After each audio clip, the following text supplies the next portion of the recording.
Information shared by Team BitCloud. Now, let's see the data sources. Excel can gather data from multiple sources like from a file, which includes another Excel file, a text or a CSV file, a JSON file, an XML file, or from a folder. Database like SQL database, Access database, analysis services, online web services like Facebook, YouTube, etc. Or from other sources like a table range, an ODBC database, a website, etc. You can also gather data from different sources by merging or appending different queries. Now, let's see an example.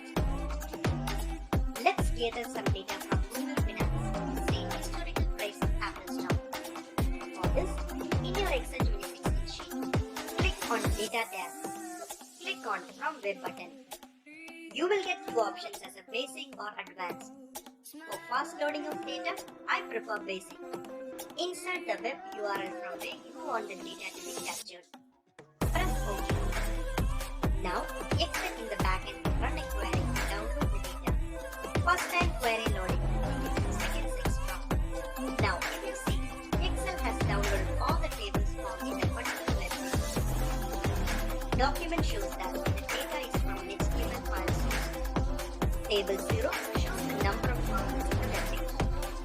Table 1 shows the data that we are looking for, which is the historical stock price.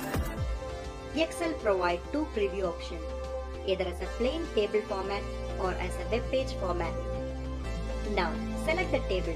Click on Load button. Now, Excel is downloading the data from Google Finance. You can refresh this data at periodic intervals automatically. From this feature, click on Data tab. Click on Refresh button. Like, share and subscribe our video at BitCloud on YouTube.